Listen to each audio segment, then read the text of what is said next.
Man, how do we talk about this? There are so many individual angles that NHL insiders are going out there and spewing off when it comes to Vancouver Canucks forward JT Miller, that it's so difficult to try to make one 10-minute video about this guy. In order to discuss everything that has been said, we're gonna have to make like 3, maybe 4 videos over the span of the next week. And so, this video right here, the JT Miller trade update, talking about the Rangers and talking about Lafreniere, is probably gonna be the introductory video to a whole bunch of discourse about JT Miller. Believe me, I didn't want to do this. Like, that's the last thing I would honestly be interested in if I was the Vancouver Canucks, going out there and trying to fight a trade for JT Miller. But because we have Pierre LeBrun, because we have Larry Brooks, because we have Dan Kaniewski, because we have all these people coming out here talking about JT Miller trade stuff, it makes things very difficult for me to pick and choose what we actually talk about on the YouTube channel. So let's start out by talking about JT Miller and the Vancouver Canucks, how things are going right now, and where we can see conversations heading over the next few days. JT Miller had himself a 4-point night yesterday. And I kind of joked around in yesterday's post-game Vancouver-Winnipeg review, saying, oh, you know, JT Miller is great, he scored a hat trick, he got himself 4 points, he's boosting his trade value, baby. He's coming out here and saying that he is worth so much more than what was initially reported, because if you take a look at what Pierre LeBrun said earlier in the day, he said this on Insider Trading about JT Miller. If a team steps up with 3 to 4 prospects or 3 to 4 assets, it's something they probably gotta look at. Is their best deal before this deadline for Miller, or is it in the offseason at the draft when he has a year left? He also said that the Vancouver Canucks let bidders know in the near future to get their best offer in for Miller now, rather than later. Don't wait until March 21st to make your best offer, or you might miss out. Now, that's a pretty interesting perspective right there, especially when it comes to what Rutherford's entire process is regarding these trade talks. I really like it, you know? Hey, stop lollygagging and send me your best trade offer today, rather than waiting a month from now to get that offer through.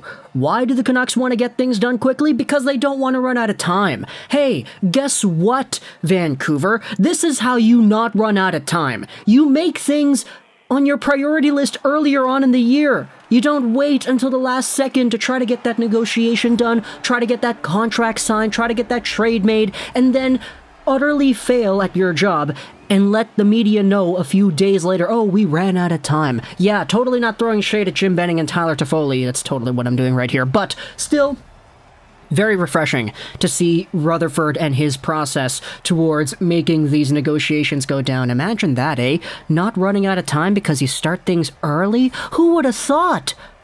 Either way, though, LeBron kind of laid it out that this appears to be somewhat the realm of the price for JT Miller. 3 or 4 assets to get into a serious conversation about this player.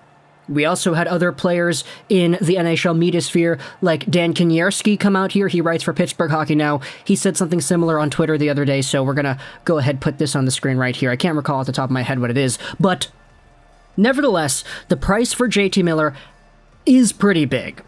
Which is why, when we discuss the teams that are involved, we can go over briefly what the teams are. We talked about Minnesota, we talked about Boston, we talked about Calgary, and of course we talked about the Rangers, but I wanted to focus again on the New York side of things, because this article from Larry Brooks on the New York Post kind of goes over a different sort of angle that we haven't touched on too much on this channel yet. If you take a look at this piece right here, inside the Rangers contract talks with Ryan Strome, it's an option they won't choose. Pretty much what Brooks is saying in this article is that the Rangers do indeed want to re-sign Ryan Strome. He expires this season. He is their second-line center. He plays with Artemi Panarin. He's very good, yada, yada, yada. You kind of know what we're talking about here. However, there are indeed some other conversations that are written about in this piece about Vancouver Canucks forward JT Miller. Again, the Rangers' preference is to sign Strome, but Miller could lurk as a potential replacement.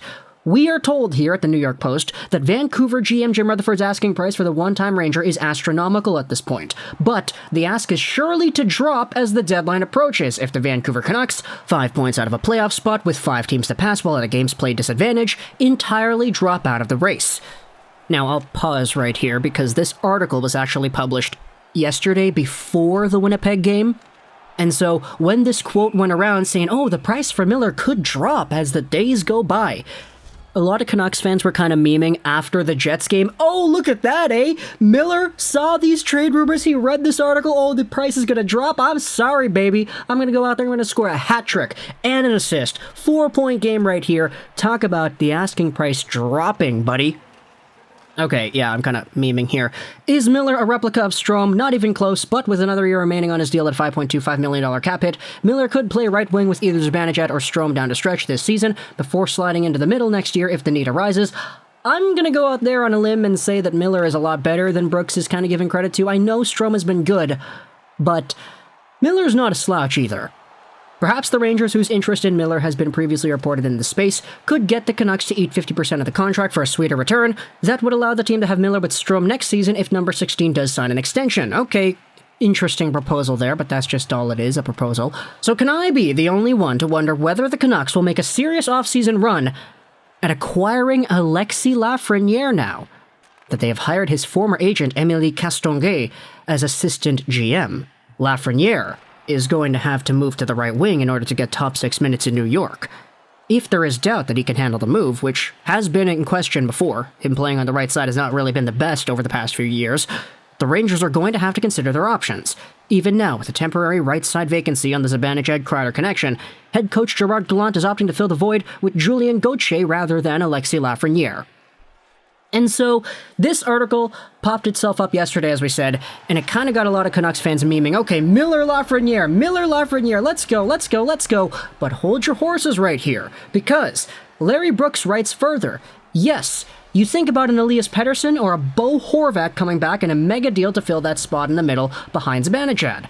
But Pettersson is carrying an unaffordable cap hit of $7.35 million, and though Bo Horvat's 5.5 AAV hits the sweet spot, he only has one more year left on his deal.